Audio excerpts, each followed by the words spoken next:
दोस्तों, आपने सबमरीन के बारे में तो सुना होगा, जो एक तरह से पानी का जहाज है, लेकिन ये उसकी सतह पर रहने के बजाय पानी के अंदर रहता है। लेकिन क्या इसकी ताकत इतनी ही है? क्या पानी में रहना ही इसकी खूबी है? शायद नहीं, क्योंकि ये ऐसा हथियार है जिसके बिना नौसेना की ताकत अधूरी है। ये इतना खतरनाक है कि अगर ये अपने साथ चल रहे न्यूक्लियर को यूज कर ले तो पूरी धरती ही तबाह हो सकती है। इसके अलावा इसमें ऐसी बहुत सी ताकतें हैं जो किसी भी दुश्मन को उसकी औकात में रखती हैं। जैसे कि एक एंटी सरफेस वॉरियर का काम करती है, स्पेशल फोर्स सपोर्टर्स है, intelligence gathering, land attacks, polar operation और बाकी ऐसे कई काम हैं जो एक सबमरीन कर सकती है। इसके साथ ही आर्मी के सोल्जर्स को ओशियन टेरिटरीज में तैनात करने का भी काम करती है। इसके अलावा ये कई सालों तक पानी के अंदर रह सकती है और अपने मिशन को अंजाम दे सकती है और किसी को इसके बारे में भनक तक नहीं लगती है। दोस्तों, दुनिया के कई बड़े देश इस तरह की सबमरीन डेवलप कर चुके हैं जिन्हें रडार भी पकड़ नहीं सकता है, यानी कि ये दुश्मन को खत्म कर देती है और वो उसे पकड़ भी नहीं पाता है। एक आम नागरिक की नजरों में ये एक नेवल वेसल है, लेकिन दोस्तों हम आपको बता दें कि ये एक तरह से चलती फिरती बिल्डिंग की तरह होती है जहां दुश्मन को खत्म करने के लिए सब कुछ होता है। दोस्तों, समुद्र की गहराइयों में घूम रही ये मेटल मशीन क्या कर सकती है, ये कितनी खतरनाक है और ये कैसे अपने इस रूप में पहुंची है, ये सब हम आपको इस वीडियो में बताएंगे। तो आप हमारे साथ वीडियो के अंत तक बने रहिएगा। दोस्तों, सबमरीन को देखकर आप ये सोचते हैं कि ये आज के वक्त का आविष्कार है, तो आप गलत हैं। सबमरीन का इतिहास आज से बहुत पुराना है। कहा जाता है कि सबमरीन का इतिहास के बारे में उस तस्वीर से पता चलता है जिसमें आज से 2000 साल पहले एक तस्वीर में अलेक्जेंडर को कांच के बॉक्स में पानी के अंदर सवार होते हुए दिखाया गया है। यानी कि ये तकनीक 2000 साल से ज्यादा पुरानी है, लेकिन आज सिर्फ इसका स्वरूप बदला है, लेकिन ये आविष्कार बहुत पहले हो चुका था। वैसे तो आपको बता दें कि आज के मुताबिक जो सबमरीन नेविगेट कर सकती थी वो डच इन्वेंटर पर्नेनलिस ट्रेवल ने बनाई थी। इसके बाद अमेरिका ने इसका यूज युद्ध में करने के बारे में सोचा, लेकिन उसे सफलता नहीं मिली। फिर सन 1800 में जर्मनी के वैज्ञानिक रुडोल्फ डीजल ने डीजल इंजन का आविष्कार किया। इसके बाद दुनिया में बहुत सारे आविष्कार किए गए, जिसमें से एक सबमरीन भी शामिल थी। तब सबमरीन में इंजन को लगाकर बैटरियों को चार्ज किया जाता था ताकि जब ये समुद्र में हो तो उसे बैटरी के जरिए पावर मिल सके, लेकिन इंजन को चलाने के लिए हवा की भी जरूरत थी।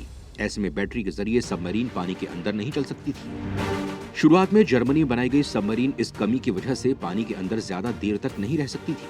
वो सिर्फ 48 घंटे ही पानी के अंदर रहने के काबिल थी। फिर साल 1900 के आते आते तकनीक एडवांस होती चली गई। अब ज्यादा पावर की बैटरियां बनने लगी थी। इन्हें सबमरीन में लगाया गया। वहीं जो देश ज्यादा विकसित थे वो रडार की कैपेबिलिटी से लैस हो गए थे, जिससे वो समुद्र के अंदर भी देखने के काबिल हो गए थे। वहीं रेडियो और इंक्रिप्शन डिवाइस का भी आविष्कार हो चुका था। इसके जरिए सबमरीन में पानी के अंदर मौजूद क्रू मेंबर से बात हो सकती थी, वो बिल्कुल खुफिया तौर पर। इसके बाद सबमरीन न्यूक्लियर वॉर के तौर पर इस्तेमाल होने लगी और इसकी शुरुआत जर्मनी ने की थी। यानी अब दुनिया में ऐसी ताकत शामिल हो गई थी जो दुश्मनों की नजर में आए बगैर कुछ मिनटों में ही हजारों लोगों को मौत के मुंह में भेज सकती थी।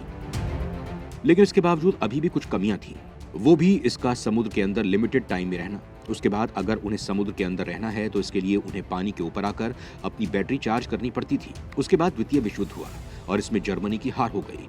फिर ये तकनीक अमेरिका और रूस के पास चली गई। तब उन्होंने इसे और ज्यादा एडवांस बनाने के लिए काम किया। फिर साल 1950 में अमेरिका ने सबमरीन के सबसे खतरनाक रूप को दुनिया के सामने उतारा।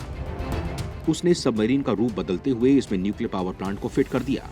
इसके बाद सबमरीन की कहानी ही बदल गई और ये ऐसा हथियार बन गई जो दुश्मन को पूरी तरह से खत्म कर सकती थी। जैसे ये तकनीक सामने आई, मानो पूरी दुनिया में होड़ मच गई। सारे देश इस तरह के पानी में चलते फिरते न्यूक्लियर प्लांट बनाने में लग गए। वहीं अमेरिका ने अपनी तकनीक और ज्यादा विकसित करते हुए इन्हें स्पिनिंग और टरबाइन के जरिए चलाना शुरू कर दिया। इससे ये ज्यादा समय तक पानी में रह सकती थी। वहीं इस तरह के आविष्कार के बाद यूएस के नौसैनिक इन सबमरीन में ही रहने लगे। ये न्यूक्लियर वेपन से भरी होती थी, जिससे उसके दुश्मन भी दूर ही रहते थे। वहीं दूसरी तरफ आविष्कार होते होते न्यूक्लियर रिएक्टर से पानी और बिजली भी बनने लगी थी।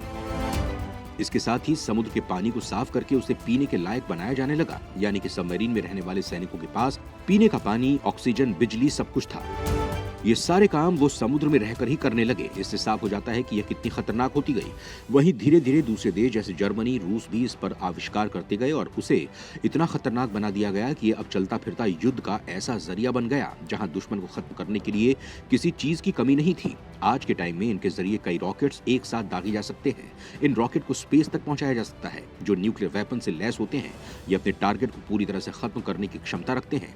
ये पानी के अंदर से फायर होते हुए अंतरिक्ष में अपने पेलोड जोर से अलग होकर अपने टारगेट को खत्म कर देता है।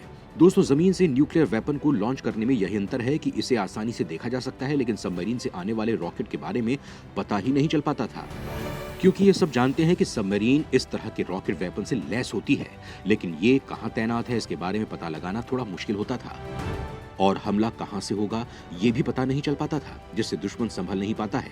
लेकिन दोस्तों, यहाँ सबमरीन का एक ऐसा माइनस पॉइंट था जिसके बारे में दुश्मन को पता चल जाता था, वो थी इससे निकलने वाली आवाज। इसी आवाज को खत्म करने के लिए और ज्यादा तकनीक पर काम किया गया, और उसके बाद उसमें जो टूल यूज किया गया उसने इसे और भी ज्यादा खतरनाक बना दिया, यानी कि इसे साइलेंस की शक्ति दी गई। इसके लिए पूरी सबमरीन को रबर ट्यूब से कवर किया जाने लगा, इसके हर पार्ट को रबर से कवर किया जाने लगा। वहीं साथ ही अलग अलग तरह के जॉइंट साइलेंसर भी इन्वेंट किए गए, जिससे सबमरीन में कोई शोर या वाइब्रेशन नहीं हो सके। इस मामले में रूस और अमेरिका सफलता पा चुके थे, लेकिन इस कामयाबी के साथ ही उन्हें यह भी डर हो गया कि दुश्मन उन पर कभी भी हमला कर सकता है, और उसके बारे में उन्हें भनक भी नहीं लगेगी। इसके सॉल्यूशन के लिए अब ये साथ रहने लगे ताकि उन्हें हमले का डर खत्म हो जाए, यानी कि अगर किसी ने हमला किया तो सामने वाला भी हमला कर देगा। दोस्तों, आज ये सबमरीन पानी में पूरे हथियारों के साथ किसी भी वक्त हमले के लिए तैयार रहती है, लेकिन पूरी खामोशी के साथ। ऐसे में वो वहीं ये शांति से अपने देश की रक्षा करती है, क्योंकि फिर भी उनके अंदर हमले का डर हमेशा बना रहता है। दोस्तों, आज इन सबमरीन का यूज हमले के साथ साथ जासूसी के लिए भी किया जाने लगा है। पूरी दुनिया को जोड़ने के लिए केबल कनेक्शन समुद्र के जरिए किया गया है, क्योंकि वहां किसी का एक्सेस नहीं है, लेकिन ये सबमरीन वहां पहुंच सकती हैं और उन्हें खत्म कर सकती हैं या जासूसी भी कर सकती हैं। आपको बता दें कि साल 1970 में अमेरिका के नौसैनिकों ने सबमरीन के जरिए रूस की कम्युनिकेशन को खोजना शुरू किया था, ताकि उन्हें टेप करके उनकी बातों को सुना जा सके। इसमें उन्हें सफलता भी मिली। ये सोवियत नेवल बेस से जुड़ी हुई थी।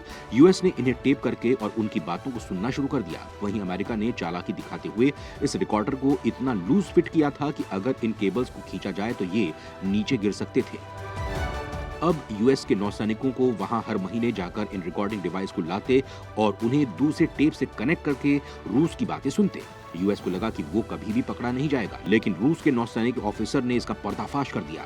उसके पास यूएस के खिलाफ ऐसे सबूत हो गए जो ये साबित करते हैं कि वो उनकी बातें टैप कर रहा है। दोस्तों, इन बातों से साबित होता है कि ये सबमरीन कितनी खतरनाक होती हैं। वहीं आज के टाइम में तो ये और भी ज्यादा एडवांस हो चुकी हैं। आज सबमरीन को रडार भी नहीं पकड़ पाता है, यानी कि दुश्मन को पता भी नहीं चल पाता है कि उनके इलाके में दुश्मन की सबमरीन छिपी हुई है, वो उसके खिलाफ कोई षड्यंत्र कर रही है। इसके साथ ही वो उस देश की सारी जानकारी हासिल कर रही है, जिसमें मिलिट्री इंफॉर्मेशन हो सकती है, फाइनेंशियल इंफॉर्मेशन हो सकती है, या फिर पॉलिटिकल इंफॉर्मेशन भी हो सकती है, जिसका इस्तेमाल करके सामने वाले देश को नुकसान पहुंचाया जा सकता है। इसके अलावा आज की एडवांस सबमरीन 30 से 40 क्रूज मिसाइल को लॉन्च कर सकती है। वहीं अब हर रोज इन्हें और भी ज्यादा एडवांस तकनीक से लैस किया जा रहा है। यहाँ अगर भारत की बात करें तो वैसे तो उनके पास इस तरह की सबमरीन हैं, लेकिन उसे और भी ज्यादा एडवांस सबमरीन की जरूरत है, ताकि उसके दुश्मन चीन को उसकी औकात में रखा जा सके। और ये भी उम्मीद की जा रही है कि आने वाले समय में भारत अपनी स्वदेशी निर्मित सबमरीन को समुद्र में उतार देगा। इस बारे में आपका क्या सोचना है, हमें जरूर बताएं।